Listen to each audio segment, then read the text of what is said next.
তেল আবিবের অলিতে গলিতে এখন বারুদের গন্ধের চেয়েও বেশি প্রকট হয়ে উঠেছে এক অদৃশ্য গৃহযুদ্ধ। ইসরায়েলি প্রধানমন্ত্রী বেনিয়ামিন নেতানিয়াহু এবং মোসাদ প্রধান ডেভিড বার্নিয়ার মধ্যকার দীর্ঘদিনের স্নায়ুযুদ্ধ এখন এক নজিরবিহীন বিস্ফোরণের মুখে। তাসনিম নিউজের দাবি, বিশ্বস্ত সূত্রগুলো জানাচ্ছে গত এক সপ্তাহ ধরে তাদের মধ্যে কোনো প্রকার সরাসরি যোগাযোগ নেই, এমনকি যৌথ নিরাপত্তা বৈঠকগুলো থেকেও বার্নিয়া রহস্যজনকভাবে নিজেকে সরিয়ে নিয়েছেন। এই দূরত্ব কেবল ব্যক্তিগত নয়, বরং এটি ইসরায়েলের অস্তিত্ব রক্ষার এক চরম সংকটের প্রতিধ্বনি। প্রধানমন্ত্রী নেতানিয়াহুর অভিযোগের তীর এখন সরাসরি মোসাদের দিকে। তাঁর দাবি, ইরানের সামরিক সক্ষমতা এবং সামাজিক ও রাজনৈতিক পরিস্থিতি সম্পর্কে মোসাদ তাকে ভুল এবং বিভ্রান্তিকর তথ্য দিয়েছে। নেতানিয়াহুর ঘনিষ্ঠ মহলের মতে এই ভুল তথ্যের উপর ভিত্তি করেই তিনি ইরানের বিরুদ্ধে যুদ্ধে জড়িয়েছিলেন। এখন যুদ্ধের ফলাফল অনিশ্চিত হয়ে পড়ায় তিনি বার্নিয়াকে কাঠগড়ায় দাঁড় করিয়ে বলছেন, মোসাদের অপেশাদারিত্বের কারণেই আজ ইসরায়েল এক চরম অস্তিত্ব সংকটের মুখে দাঁড়িয়ে। পাল্টা আক্রমণে পিছু হটেনি মোসাদ প্রধানও।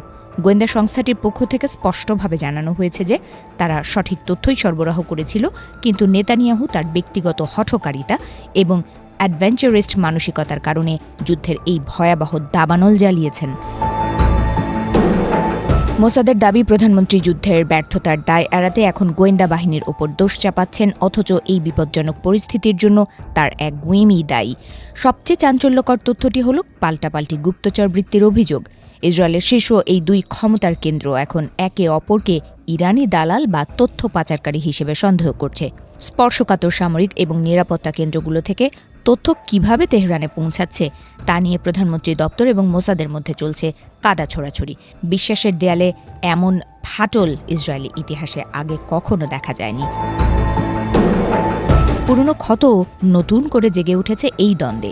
2025 সালের সেপ্টেম্বরে দোহার হামলার সেই ব্যর্থতার গ্লানি এখনও মুছে যায়নি। সেই সময় অভিযান শুরুর কয়েক মুহূর্ত আগেই তথ্য ফাঁস হয়ে যাওয়ায় পুরো অপারেশনটি পণ্ড হয়ে গিয়েছিল। আজ নেতানিয়াহু এবং বার্নিয়া সেই ঘটনার দায়ভার একে অপরের ওপর চাপিয়ে দিয়ে প্রমাণ করতে চাইছেন যে ভেতরের কেউ শত্রুর সঙ্গে হাত মিলিয়েছে। উপসাগরীয় অঞ্চলের মোসাদ নেটওয়ার্ক নিয়েও তৈরি হয়েছে তীব্র শঙ্কা। বার্নিয়া আগেভাগেই সতর্ক করেছিলেন যে ইরানের সাথে পূর্ণমাত্রার যুদ্ধ শুরু হলে পারস্য উপসাগরীয় অঞ্চলে থাকা মোসাদের গোপন নেটওয়ার্কগুলো ধ্বংস হয়ে যেতে পারে। এখন সেই নেটওয়ার্কগুলো বাঁচাতে হলে তাদের সামরিক ঘাঁটিতে বা হোটেলে সরিয়ে নিতে হবে, যা সরাসরি ইরানের নজরে পড়ার ঝুঁকি তৈরি করছে। বার্নিয়ার মতে, নেতানিয়াহু নিজের রাজনৈতিক ফায়দার জন্য কয়েক দশকের কষ্টার্জিত গোয়েন্দা জালকে বলি দিচ্ছেন।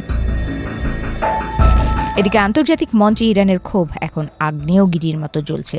জেনেভায় জাতিসংঘের মানবাধিকার পরিষদের জরুরি অধিবেশনে ইরানি পররাষ্ট্রমন্ত্রী আব্বাস আরাকচি ইসরায়েল ও আমেরিকার বিরুদ্ধে সন্ত্রাসবাদের অভিযোগ তুলে গর্জে উঠেছেন।